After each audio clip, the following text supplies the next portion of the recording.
Welcome to the Stories Are Soul Food podcast, presented by Cannonball Books, the kids' fiction imprint of Cannon Press.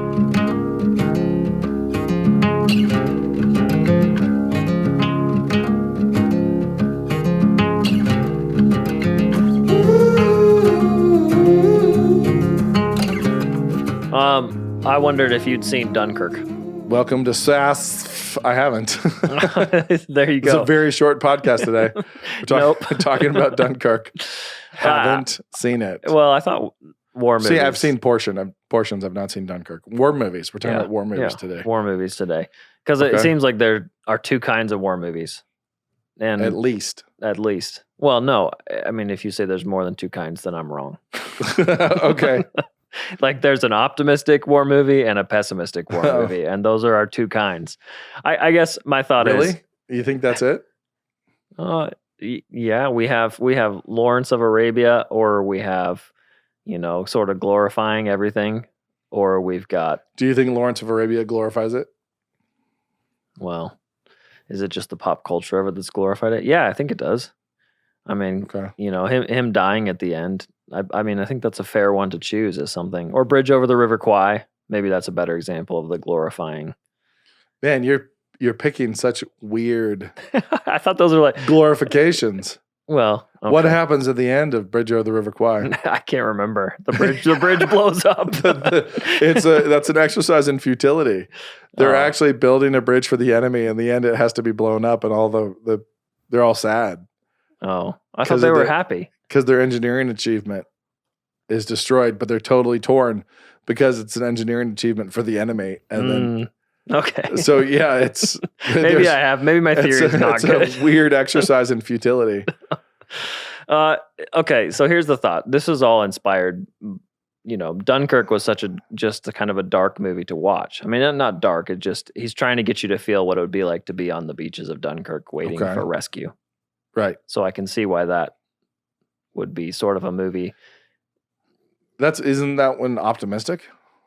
Well, I guess I've not seen it, but they get off of the beaches of Dunkirk successfully thanks to the fog. Correct. Right. Yeah. And I know the story. I just thought the movie would be more exciting to watch than it was, like cheerful, like Brian, we need to start over. This is a very interesting topic today. Okay.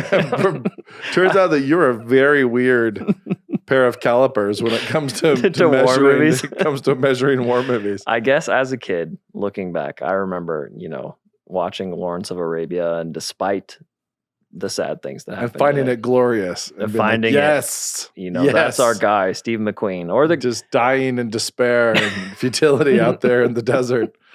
Well, Nate, would you ever do a war movie? Of course, yes, absolutely. Yeah.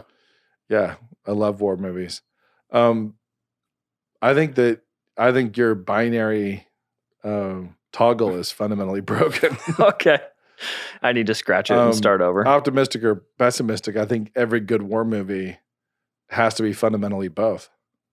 Okay, of those things, because wars are fundamentally both of those things. Okay, so if you win them.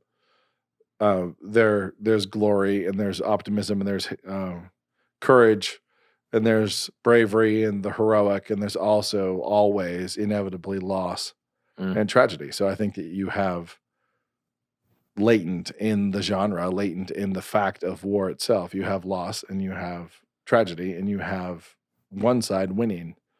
So I don't know. I despise your breakdown there, Brian. Sounds like I didn't have much of a take behind it, because I was remembering, I was like, oh yeah, Lawrence of Arabia, his friend dies, so I forgot about his friend dying until I started thinking through it. So unless you're talking about war movies like Indiana Jones and the Last Crusade, which is not a war movie, it's a schlocky adventure, which is fun, and it's fundamentally hokey and optimistic and cheeseball. Okay. Maybe a better way to approach this would be... But that's a slapsticky adventure as opposed to a war movie, a treatment of war as a subject. Let me try again. Two kinds of war movies. Either they're Vietnam type war movies or they're World War II. Maybe that's what I'm getting at. Isn't that like saying there's two kinds of wars? Okay, maybe so. Wars that end up in a slough of despond and that are pointless or wars that are fundamentally necessary and have a purpose. So all the reason all of our Iraq War movies are so bad is because it's a similar slew of Spawned. Like I'm thinking of, Hurt Locker or the King's Sniper. movie. Yeah, American Sniper. All those are similarly. So you think they're colored by the pointlessness of, can you tell the glorifying story? Like, why are we dying? Yeah. Yeah. Can you tell that glorifying story set in Iraq? Yeah, absolutely. Okay. You just have to find the right lens. Yeah, you'd have to find the right frame. Yeah. But I think there's a huge amount of propaganda around the Vietnam, the Iraq War, struggling to tell the story in a more futile way to control history and to control the narrative for political purposes. So those war stories, those war movies are being told real time to affect whether or not they are stories of despair and depression or whether they are stories of purpose. So could Vietnam have kept its purpose? And could Vietnam have had a point? Yeah, it could have. Did it lose its way and become completely purposeless? Yeah, it did. Did Iraq have a point? Yeah, it did. It did. And it also lost its way. It lost its way, but it lost its way in the narrative. It didn't lose its way on the ground. And that's the weird thing. So on the ground, it existed for a reason. And then in the spin cycle and in the narrative behind podiums and with press secretaries who were telling the story of the war, they respun it into, oops, they didn't have WMDs, so we didn't need to be here, which was a more palatable narrative than, oops, they had WMDs and they were all smuggled into Iran and Syria, and we failed. So where did you want to place the failure? It was better to put it into a boondoggle of, oops, we shouldn't have been here. They didn't have WMDs. Than, oops, now terrorist states actually possess weapons of mass destruction and we failed to control them. So we lost. We failed. Okay. Is a much harder pill. And I think the Bush doctrines, we're getting into this kind of a weird, very weird podcast now. Well, I think there's a particular kind of, this is actually really weird. We're always living stories. We are always living stories. We're always talking about what stories we're living. And we do this whether we're parents, we do this whether we're employees or bosses, we do this whether we're coaches or athletes, students or teachers, we do this whether we're pastors or parishioners or politicians. And so when we've taken action, whether we've gone to McDonald's or, decided not to go to McDonald's, we're telling a story with our kids. And so there's a particular kind of conservative doctrine that I hate. And it's a particular kind of narrative doctrine that involves lying to keep kind of an invincibleness of the American institution. And so I think there's ways in which old conservatives, and I would sort of chalk this into the Bush years were the last years for this. Although I think Trump would have done this as well, in some ways. You have near assassination attempts, like really near misses when W was president, that are suppressed and hidden. No, really? Yep. And then they are declassified later. Where it would have, now this shows kind of his selflessness a little bit. He would have gotten a bump in the polls if he'd actually released the fact that somebody almost blew him up in the Republic of Georgia when he was on a visit, that somebody almost got to him, like came super close. But in that post 9/11 world, it was really important that America keep up this perception that we are now invincible. We just got hit hard. We just looked like idiots. We had skyscrapers knocked down. We looked very, very vulnerable, and we need to look invulnerable now. So having our president almost blown up is not a good look. And so we need to tell a different story. We need to tell a different narrative. We need to suppress this. We preferred to look like idiots with bad intelligence who invaded another state for no good reason. We preferred that narrative and that look to the narrative of we invaded another state for perfectly good reason and failed. We did not want to be the country that failed. We'd rather be morons who might stomp in your skull for no reason and invade your neighborhood for no reason, just in case. Aren't we scary? Because that plays better in future negotiation. Yeah, that plays better with deterrence rather than saying we're incompetent and we failed to locate the WMDs. Anyway. Okay. So we preferred afterwards to say, hey, sorry about that. We were wrong. There were no WMDs. And yet I happen to know, and I know I'm nowhere near a top secret clearance, but I know enough. You heard it here first. But I happen to know enough guys who are involved in the hunt, who were actually tracking WMDs and who are right on the tail of those WMDs and had traces of them to know that they were there. And I have 1 degree of separation from knowledge of their presence there. And I am just a guy in Idaho. So, okay. So it's not like this is a big hidden conspiracy. Yeah. theory. So it's like if I happen to have 1 degree of separation from that information as a guy in Idaho, I think that I can venture to say this is spinning. And we would prefer that we would be this character in the story to that character in the story. We would rather be the cop who kicks in your front door and yells at you for, running a meth lab when you weren't. Then say, well, okay, well, be sure you don't. Then the detective who fails to stop the crime. Yeah, and then we walk back out rather than the guy who loses the foot pursuit completely. No, I obviously could be wrong, but that plays with other things that happened under W. Yeah. Well, didn't Saddam, he used chemical weapons on his people. Right. And we knew who was building them. So yeah, so they were there. But anyway. Okay, well, all this to say is, could you tell a story in Iraq of nobility? Could you tell a story of courage? Could you tell a story of man honoring God in self-sacrifice? And the answer is absolutely 100%. And it would be in the setting of a place where the failure. opposite of failure, where disaster is happening. Yep. It's the people of it's a Jeremiah story of people of Israel being pulled off to Babylon.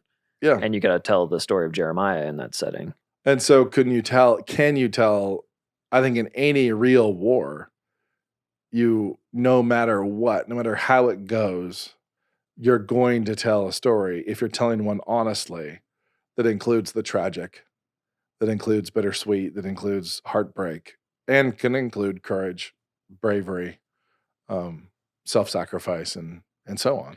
Okay. So I think that any well-told war story is going to include both of those ingredients that you throw out, optimism and pessimism. Okay, fair enough. Do you have a favorite war movie or top couple? Honestly, it kind of bounces around. I recently just rewatched Flyboys with my kids because it's an interesting glimpse into World War I, pioneers of dogfights and pilots and air combat, and it's kind of fun for that reason. I really like Memphis Belle because for personal reasons, because those are the planes, the B-17s that my grandfather was flying.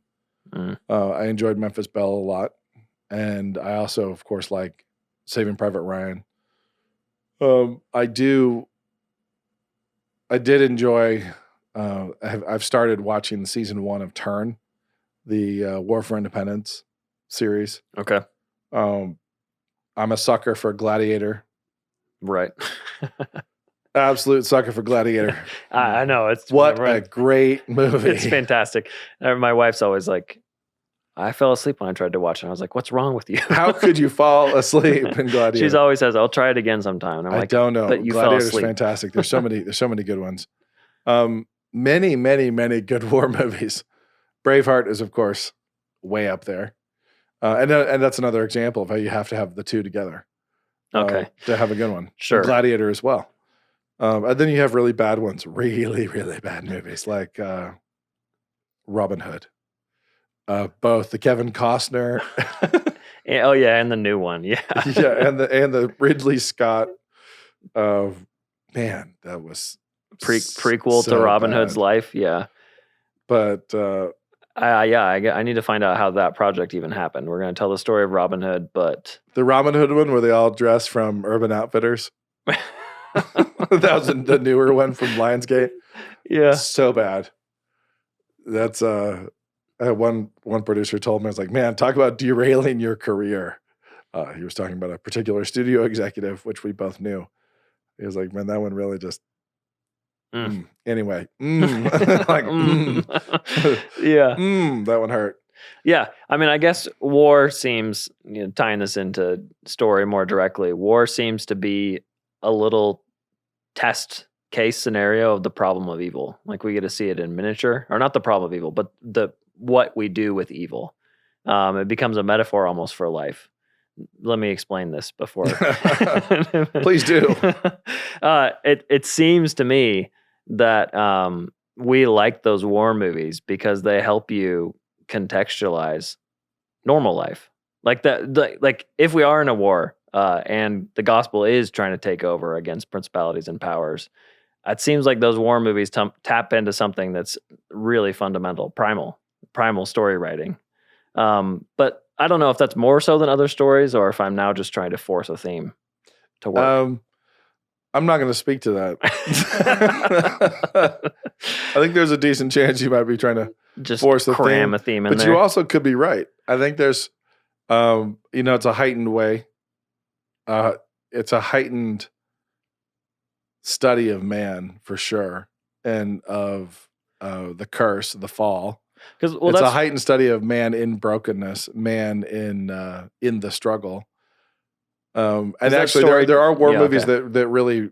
So 1917 was just magnificent, really, really magnificent film that should be watched by everyone. And it's got the long one shot, which is amazing, but it also does a brilliant job of showing the mannishness of man, the beauty of the one scene of the man just singing in the woods, just standing there singing this hymn, and this kind of longing for restoration, longing for peace right before the chaos of trench warfare. Mm-hmm. And the heartbreak of a young mother, a woman with a baby stuck here, in this, a descent into hell. It really is kind of a descent into hell and a resurrection. But so it does show a real kind of study of the mannishness of man in all of our cursed brokenness. Yeah. I guess here's another way. I've heard you say often before that the problem of evil, like conflict and struggle, is not an intellectual problem, but an emotional one. Yeah. And I stand by that. Right. There's no logical problem there. Right. So the war movie seems to answer that for you, right? How so? Because you see the conflict, you see the sadness, and then you say, yeah, but Hitler had to be fought. Or I don't know. It almost contextualizes the pain in a way that, say, pick something like No Country for Old Men with that same, you can't contextualize that pain and sorrow in the same way that a good war movie can. Does that work? Yeah, maybe. I think we're still pretty messed up when it comes to evil having to be faced. I don't think we know what to do with it emotionally as moderns. And you see this in things like the horrible last Spider-Man movie. Where it's like, wait. But these villains who've accidentally been transported to this modern moment who are now killing random civilians, we can't transport them back because they'll die. Oh no. We can't kill these killers. These people who are killing other people just willy-nilly, they can't be stopped with violence. In the words of Screen Rant's mocking one moment when Tom Holland is stopped from killing the Green Goblin by Tobey Maguire using only his wise face. Only his wise face. When Tobey Maguire steps in between Tom Holland, Spider-Man, and the Green Goblin and prevents him from killing the Green Goblin with nothing but a look. And then the Green Goblin promptly stabs Tobey Maguire in the back. It's like, what? What is happening? What's going on? Why can't we kill the bad guys? Like, what is this? Because it's killing, and we can't kill people. We can't kill them. We have to save them. Really? We have to what? It does, like, I don't understand. Why do we have to save them? They're bad guys. Yeah, they're bad. They're killing. Can't we just kill them? We're very confused by all this. And so I think you're correct. Hitler had to be stopped. Villains have to be stopped. Sugar in No Country for Old Men should have been stopped. Like, he had to be stopped. And Tommy Lee Jones runs, and Providence takes care of it with a car wreck. But it's like evil must be faced. Evil has to be stopped.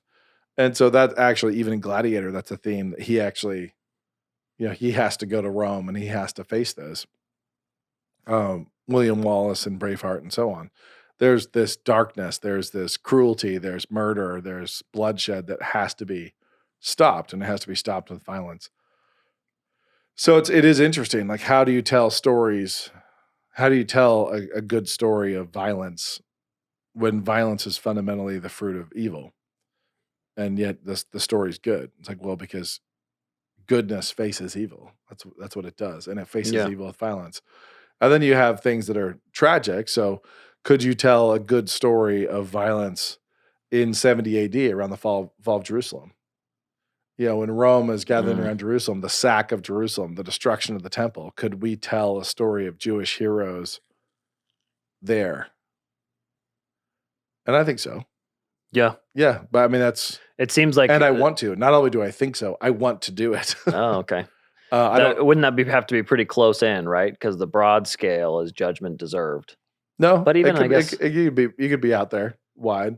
You'd be totally sympathetic, right? I guess we're not huge fans of the Romans anyway. I would, yeah, exactly. I would be close in as well. I would, of course, zoom right on in on those Christian Levites, and yes, they would be Messianic Levites who successfully smuggled out the Ark and other relics of the temple and escaped the Romans and made it all the way to Axum, where they built the shrine. So yeah. Yes. Of course. Okay. Question about this from we were discussing this in the office. And the question is, when you say problem of evil, partly answered by, it makes a good story, isn't that an intellectual answer to an emotional problem? Nope. Why not? Okay, so it's an answer to a question. It is not an answer to a logic problem. Okay. There's not a logical problem. So if you say, how could an all good God use evil or allow evil? And the question is, in what? It's a story. So okay, gotcha. Not in himself. It's not something that he's done. Yeah, it's like you have a question of culpability, and is there a logical problem when somebody says of necessity a God, an author, of necessity an author who writes a scene with an evil character is himself an evil author. It's like, well, that's a logical claim. That's an ontological claim about evil itself and also culpability of an author, which we would deny. We don't think that Tolkien is evil because he wrote with orcs, nor do we think that God is evil because he writes with Pharaoh. So I don't see to say it's a story is to answer the question. It's not to say there's it's not a logical answer to a logic problem, if that makes sense. So I can point out that it's not a logic problem, and that is an answer, I guess. So yeah, I am answering questions, but I'm answering questions by denying that it's a problem, a logical problem. Gotcha. So people would have to say that you have to become a Platonist and say there's a big old pond of evil goop, and that in order for anybody to have done an evil thing in this world, they have to be participating in that evil goop. And in order for God to have created the world, he has to have made the evil goop and have gotten the evil goop on his hands. And therefore and that's the definition of culpability, is that there's this black goop on his hands. And that's just not the philosophical situation. Gotcha. So to say it's a story is to shift the philosophical ground completely. Anyway, I hope that answers the question. There's a lot more there. We could actually do a whole episode on the problem of evil and really kind of dive in on it. But it's because it is interesting. But if you go with Augustine's answer and that evil is an absence, then it does. I don't think it actually gets you a privation. I don't think it gets you out of anything either, because God still would have created the absence, right? So if an absence is evil, if it's like a some kind of canker sore of virtue, there's some kind of gap where there should be a missing arm of sorts. Yeah, there should be something. Instead, there's not. So there's missing virtue. There's some kind of absence. There's a privation. There's something bent. It's like, well, God created this world and he made Pharaoh, and he made Pharaoh with something missing. It's like, I think we just have to stick close to Romans. I think we have to stick close to the scripture where it straight up says, who are you, oh man? God is an artist. He is a potter. He's working with clay. And who are you? Who are you, oh man? What is the pot to say to the potter? If we get really specific, what is the porcelain to say to the potter? Why would you make me the toilet and not the china? Mm-hmm.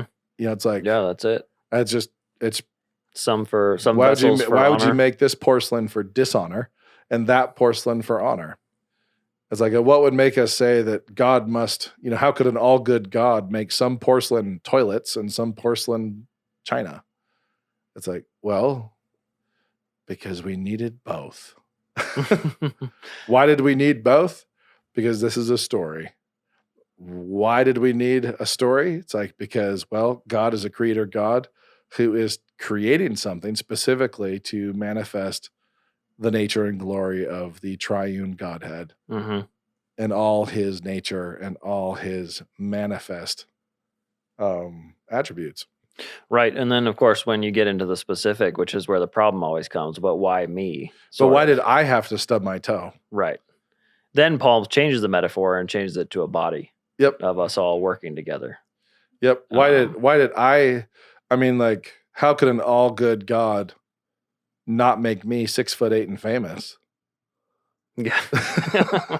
Right. It's like, oh, well, then, I mean, it's like, because he didn't have to, you're being selfish. Yeah. Stop being stupid. Yeah.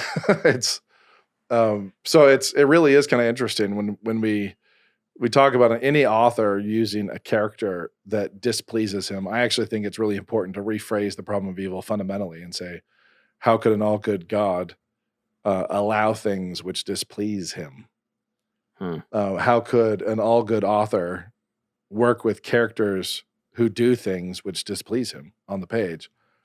And it's like, well, that's actually a far more patient, an intelligent and wise author and wise God who is allowing and working with things that will enable him to manifest the depth of his love, the depth of his justice, the depth of his mercy, and so on. His full nature will be manifested in a way that could not happen apart from that. I'm sure you did this on purpose, but when you rephrase it that way, we also end up talking about God rather than talking about the evil. Exactly. Yeah. Which is the point. Yeah. So all of creation exists to serve God and to glorify God. And we will all of us will glorify God in this narrative, in this story. And we will all glorify him, and we will all reveal his nature, and we will all reveal his nature as objects of wrath or as objects of mercy. So we're either going to, in this narrative, display his mercy through the depth of his atonement and his atoning love and the gift of his son, or we're going to manifest his justice. Yeah. And we're going to manifest his justice either way, but the justice poured out on his son or poured out on us. So yeah, either way, what's necessitated there is characters in his story who have fallen short, characters in his story who have displeased him, who have defied his holiness, and who must be clothed in the righteousness of his son, or who are going to stand before the judgment seat clothed only in our own unrighteousness. Yeah. So, and as a character, that's something you can come to grips with. Like, what is my place in this story? And we've all read biographies of people with terrible lives, for example, who've used it for good or have made a profit on being a vessel for dishonor in some way. Yeah, absolutely.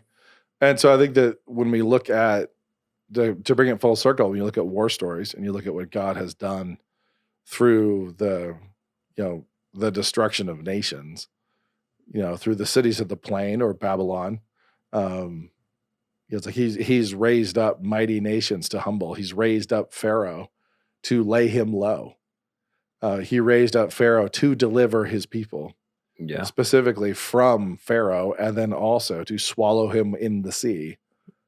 It's like, why did he do that? It's like, well, to glorify his own name and to manifest, to basically to manifest his attributes, and for the Father to glorify the Son, the Spirit, and so on. Right. Yeah, for the whole triune Godhead to be glorified and made manifest in the story that is the real world. Yeah. Story writing advice is always raise the stakes, and you can't have any bigger stakes than ultimate glory or ultimate judgment. Absolutely. That's the stakes. Which is why I like war stories. There you go. And optimistic and pessimistic ones. We got off to a bumpy start, but we finished strong. We got there in the end. We circled the cul-de-sac. We hit the curb a couple times, but we had fun doing it. Yeah, there we go. It's been another pleasant afternoon with Stories or Soul with Food. Sass. See y'all next week.